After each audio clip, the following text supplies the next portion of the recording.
Assalamualaikum warahmatullahi wabarakatuh.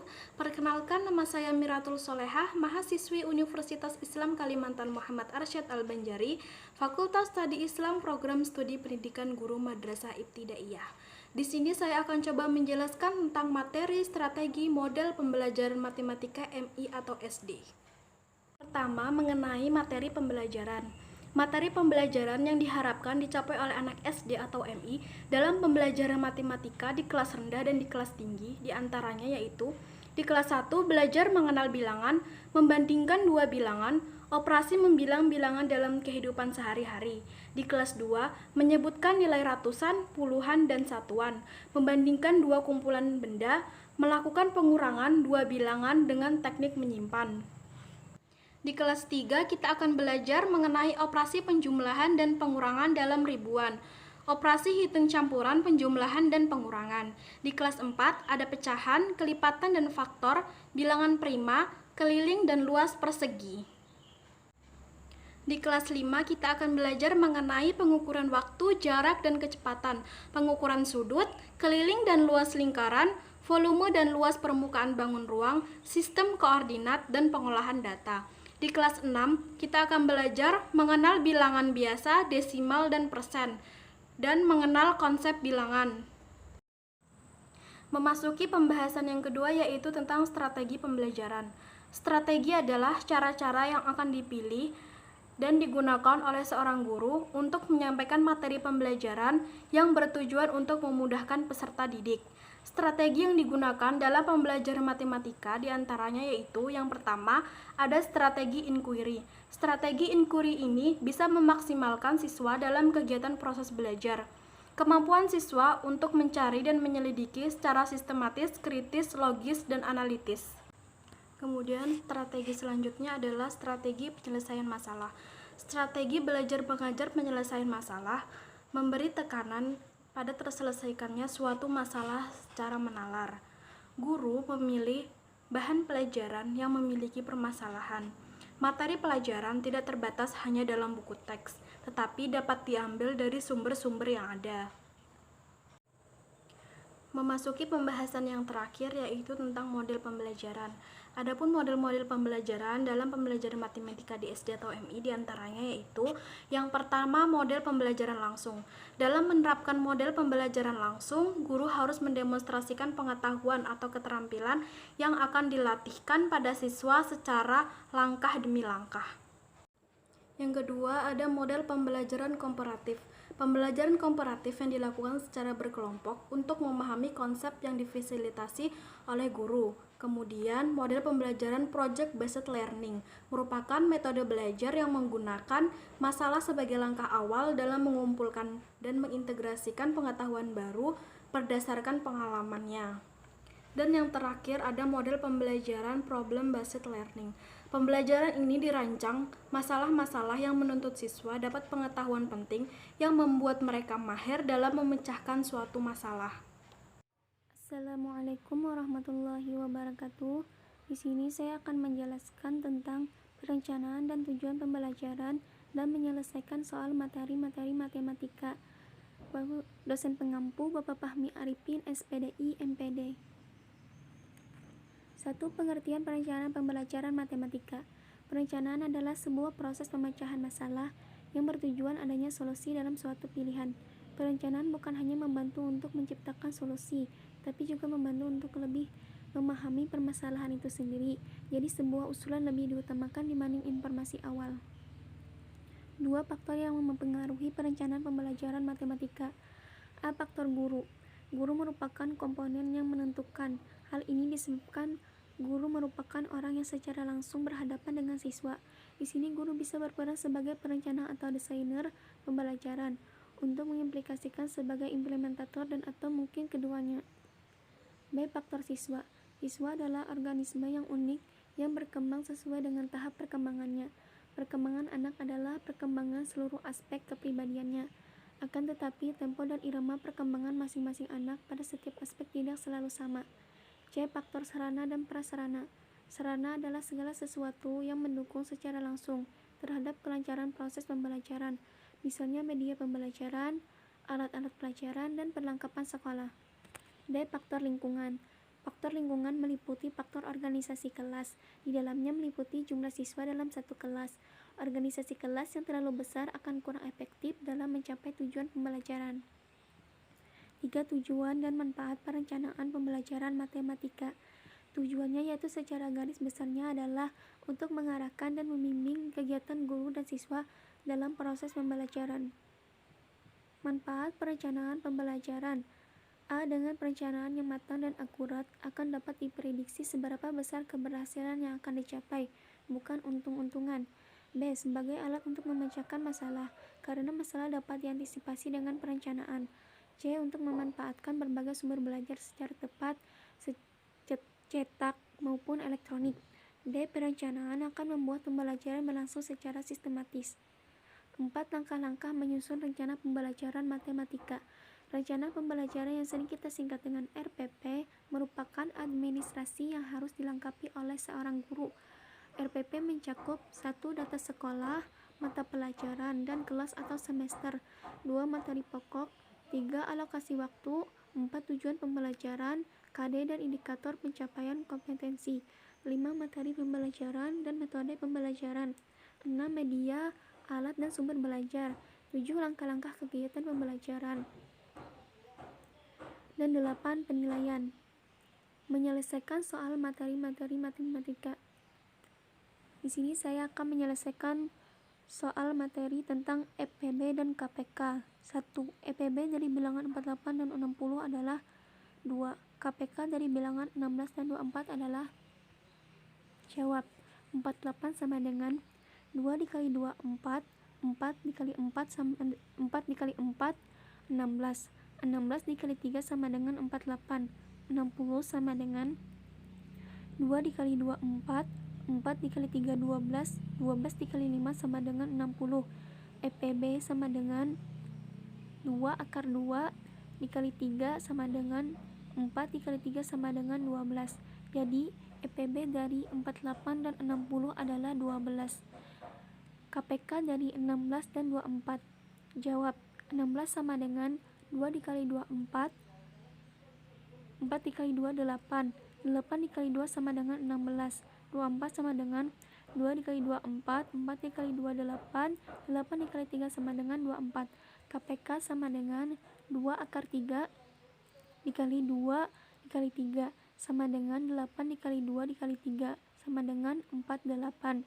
Jadi KPK dari 16 dan 24 adalah 48. Selanjutnya ada soal materi tentang luas dan keliling persegi panjang. 1. Sebuah persegi panjang memiliki panjang 8 cm dan lebar 5. Maka luas dan keliling persegi panjang tersebut adalah 2. Diketahui luas persegi panjang adalah 357 cm. Jika panjangnya 21 cm, berapa lebar persegi panjang tersebut? Jawaban nomor 1. Diketahui panjang 8 cm, lebar 5 cm. Luas sama dengan 8 dikali 5 sama dengan 40 cm. Keliling sama dengan 2 dikali 8 ditambah 5 sama dengan 2 dikali 8 ditambah 5 sama dengan 13. Sama dengan 26 cm. Jadi luas dan keliling persegi panjang tersebut adalah 40 cm dan 26 cm. Jawaban nomor 2. Diketahui luas sama dengan 357 cm, panjang 21 cm. Luas sama dengan panjang dikali luas, 357 sama dengan 21 dikali luas. Luas sama dengan 357 dibagi 21. Luas sama dengan 17 cm. Jadi lebar persegi panjang tersebut adalah 17 cm. Assalamualaikum warahmatullahi wabarakatuh. Saya akan menjelaskan materi tentang penggunaan strategi dan model pembelajaran matematika. Nama saya Muhammad Irman. Pembahasan pertama adalah strategi inquiry. Langkah-langkah pembelajaran metode inquiry adalah langkah-langkah dalam pelaksanaan pembelajaran dengan menggunakan metode inquiry seperti yang tertera dalam Depdiknas. Lalu langkah-langkah inquiry dapat dikelompokkan dengan menjadi 4 langkah, yaitu Yang pertama orientasi, kedua merumuskan masalah, ketiga mengamati atau melakukan observasi, dan keempat menganalisis dan menyajikan hasil dalam tulisan, gambar, laporan dengan bagan dan hasil karya lainnya, lalu mengkomunikasikan atau menyajikan hasil karya para pembaca, teman sekelas guru, atau audiens yang lainnya. Di sini ada 3 buah soal. Yang pertama, buatlah cara menemukan rumus keliling persegi. Yang kedua, hitunglah keliling persegi panjang yang berukuran panjang 10 cm dan lebar 6 cm. Lalu yang ketiga adalah hitunglah keliling persegi yang sisinya 6 cm. Yang pertama adalah keliling persegi ABCD sama dengan AB ditambah BC tambah CD dan tambah DA. Karena AB sama dengan BC sama dengan CD sama dengan DA, maka keliling persegi ABCD sama dengan 4 dikali AB. Jika panjang sisi AB sama dengan sisi cm atau SCM dan keliling persegi keliling cm, maka diketahui P sama dengan 10 cm dan L sama dengan 6 cm. Ditanyanya K keliling. Penyelesaian keliling 2 kali P tambah L. 2 dikali 10 ditambah 6 sama dengan 2 dikali 16 sama dengan 32 cm. Lalu diketahui sisi dari sebuah persegi 6 cm. Ditanyanya keliling. Penyelesaiannya K sama dengan 4 dikali sisi. 4 sisinya tadi kan 6. Jadi 4 dikali 6 sama dengan 24. Strategi berikutnya ialah strategi pembelajaran penyelesaian masalah, problem solving. Langkah-langkah strategi pemecahan masalah di dalam pembelajaran matematika, terutama tentang pembelajaran pemecahan masalah, ada seorang tokoh yang sangat dikenal yakni George Polya. Polya menyarankan model 4 langkah pemecahan masalah sebagai strategi umum yang perlu dilakukan dalam pembelajaran melalui pemecahan masalah. Keempat langkah itu adalah: yang pertama memahami masalahnya, yang kedua menyusun rencana yang bisa dipakai untuk memecahkan masalah, yang ketiga menjalankan rencana, lalu yang keempat melihat kembali atau melakukan refleksi terhadap penyelesaian yang diperoleh dari rencana tersebut. Di sini ada contoh soal dari strategi problem solving. Soal materi kelipatan persekutuan terkecil. Pak Aris melaksanakan ronda setiap 6 hari sekali, sedangkan Pak Agus melaksanakan ronde setiap 8 hari sekali. Dan mulai sejak tanggal 1 Januari 2008 mereka ronda bersama-sama. Pada tanggal berapa mereka akan melaksanakan ronda bersama-sama lagi? Penyelesaiannya diketahui Pak Aris ronda setiap 6 hari sekali. Yang kedua, Pak Agus ronda setiap 8 hari sekali. Mulai ronda bersama-sama tanggal 1 Januari 2008. Ditanyanya tanggal berapa mereka ronda bersama-sama lagi. Jawabannya kelipatan dari 6 dan juga kelipatan dari 8 yang harus kita cari. Lalu kelipatan dari 6 adalah 6 kelipatannya 12, kelipatan dari 12 18, lalu 24, lalu kelipatan dari 24 30, kelipatan 30 nya 36 ditambah 6 lagi jadi 42. Lalu ya kelipatan dari 8 ditambah 8 lagi 16 ditambah 8 lagi 24 ditambah 8 lagi 32 ditambah 8 lagi 40 40 ditambah 8 lagi 48 ditambah 8 lagi 56. Jadi kelipatan persekutuan antara 6 dan 8 adalah, bisa kita lihat di situ ada angka 24 yang sama. Jadi mereka ronda bersama-sama pada tanggal 25 Januari 2008. Lalu model pembelajaran matematika, model pertama ialah model pembelajaran langsung, direct instruction, yaitu fase dan peran guru.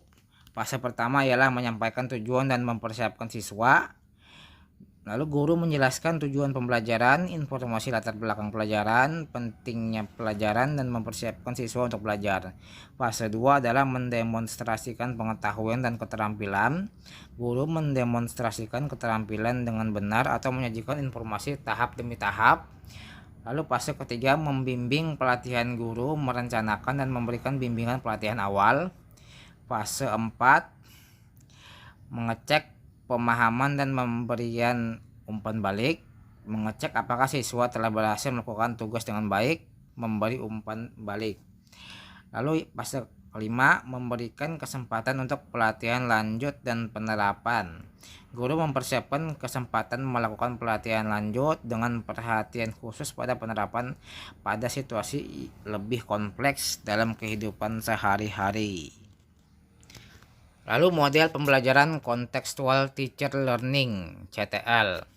Langkah-langkah praktis penggunaan strategi pembelajaran contextual teacher learning. Yang pertama, kaitkan setiap mata pelajaran dengan seorang tokoh yang sukses dalam penerapan mata pembelajaran tersebut. Kisahkan terlebih dahulu riwayat hidup sang tokoh atau temuan cara-cara sukses yang ditempuh sang tokoh dalam menerapkan ilmu yang dimilikinya. Lalu yang ketiga, rumuskan dan tunjukkan manfaat yang jelas dan spesifik kepada anak didik berkaitan dengan ilmu mata pelajaran yang diajarkan kepada mereka. Lalu upayakan agar ilmu-ilmu yang dipelajari di sekolah dapat memotivasi anak didik untuk mengulang dan mengaitkannya dengan kehidupan keseharian mereka. Lalu berikan kebebasan kepada setiap anak didik untuk mengkonstruksikan ilmu yang diterimanya secara subjektif sehingga anak didik dapat menemukan sendiri cara belajar alamiah yang cocok dengan dirinya. Lalu galilah kekayaan emosi yang ada pada diri setiap anak didik dan biarkan mereka mengekspresikannya dengan bebas. Lalu yang terakhir, bimbing mereka untuk menggunakan emosi dalam setiap pembelajaran sehingga anak didik penuh arti, tidak sia-sia dalam belajarnya di sekolah. Model pembelajaran discovery learning. Model discovery learning, pada penerapan ini guru melakukan penyampaian materi singkat terhadap bangun ruang sekitar kita serta bagaimana cara membuat jaring-jaring bangun ruang. Dalam hal ini siswa dituntut untuk melakukan uji coba membuat gambar jaring-jaring bangun ruang, dan guru meminta siswa untuk membawa perlengkapan untuk menggambar jaring-jaring tersebut seperti kertas gambar, penggaris, dan alat tulis. Kemudian guru melakukan pengumpulan data dengan cara mengamati langsung saat siswa mencoba membuat jaring-jaring bangun ruang, dan setelah siswa memahaminya, dilakukanlah sebuah post-test berupa kuis yang sebelumnya telah disiapkan oleh guru tentang jaring-jaring bangun ruang. Lalu model pembelajaran project based learning. Model project based learning, pada penerapan project based learning siswa diharapkan dapat membuat sebuah proyek atau pembelajaran berbasis produksi. Sebagai contoh, membuat sebuah kotak atau box yang berbentuk persegi.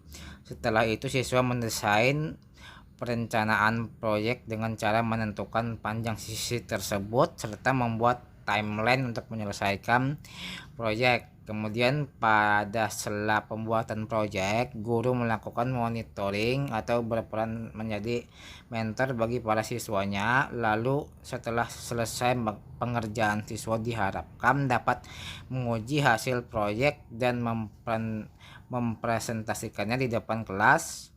Contoh dari pengerjaan proyek tersebut adalah menggambar jaring-jaring bangun ruang, lalu membentuknya menjadi sebuah kubus. Itulah jadi hasil proyek.